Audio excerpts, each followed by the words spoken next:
Bonjour à tous et bienvenue pour cette nouvelle séance de Sophrolite, la mini sophro qui éclaire. Aujourd'hui, c'est le week-end et je vous propose de vivre en famille la transformation de la petite chenille. Nous vivons des moments particuliers où chacun est obligé de s'adapter, de réinventer sa vie au quotidien. Avec cette sophrométamorphose de la chenille, c'est une réflexion ludique sur la transformation que je vous invite à vivre avec votre âme d'enfant. Nous allons nous installer confortablement assis dans le fond de la chaise, les yeux fermés, les pieds bien ancrés dans le sol, comme si les racines se mettaient à pousser sous nos pieds.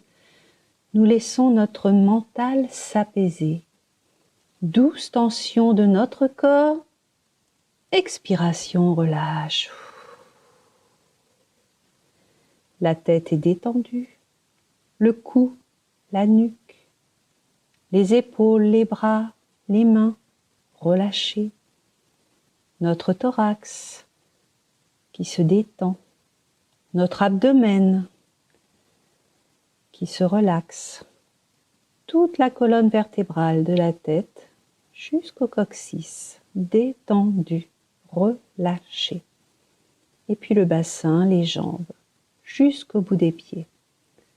Agréable sentiment de détente, de bien-être, dans tout notre corps, mais aussi agréable sentiment de détente, de bien-être, dans tout notre esprit.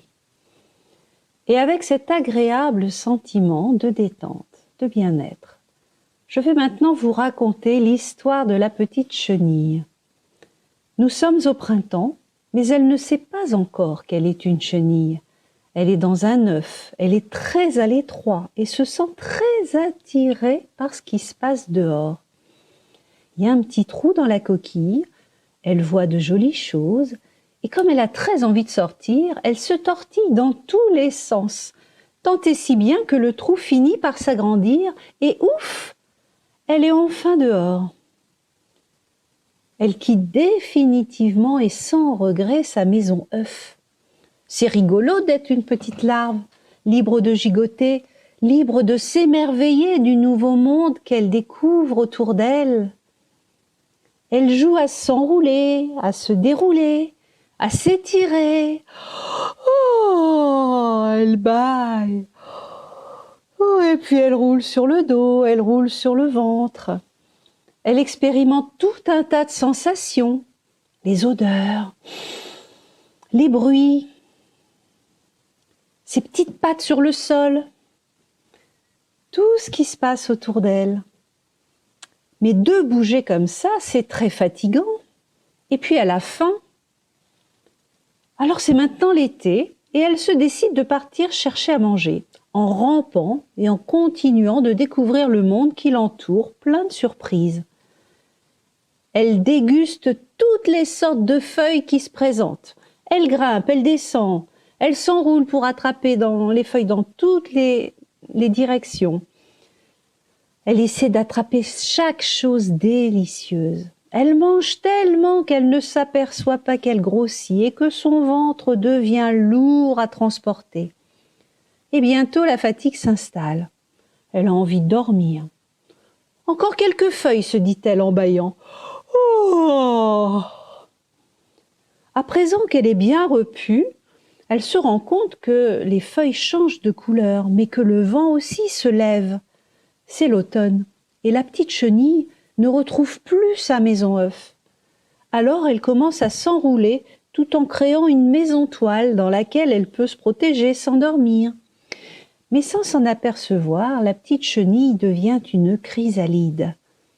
Et puis l'hiver arrive, sa maison est enfin prête, elle peut enfin fermer les yeux, mais elle ne sait pas que c'est la dernière fois qu'elle se voit comme une petite chenille. Dans son cocon, quelque chose d'incroyable a commencé. Et malgré ce confinement, une merveilleuse transformation est en cours. Son corps va se parer de 2 ailes, encore bien fermées, enroulées autour d'elle. Son ventre maigrit et ses petites pattes, toutes graciles, elles vont apparaître. Les nouvelles antennes lui poussent sur la tête avec de beaux grands yeux tout neufs, dont les paupières sont encore fermées. Elle ne s'aperçoit pas encore que, dans la magie du cocon, une pluie fine de lumière colorée, comme une multitude de paillettes, la recouvre. Dehors, le monde qui s'était endormi se colore à nouveau. Les oiseaux se mettent à chanter, le printemps revient. Elle ouvre un œil, puis l'autre, et très vite elle ne se sent plus à l'aise dans sa chrysalide. Elle est partagée entre l'envie de rester bien au chaud sans bouger et le plaisir de découvrir d'autres horizons.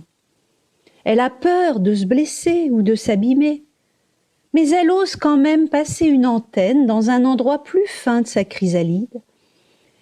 Et avec ses nouveaux yeux, elle découvre le monde environnant, plus coloré, joyeux, plus pur. Et elle va pouvoir expérimenter ses ailes toutes neuves. Elle est devenue un magnifique papillon.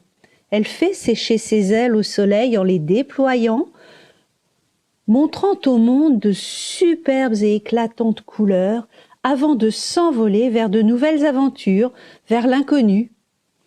Elle respire à plein poumon ce bonheur d'avoir trouvé la force d'accueillir cette transformation.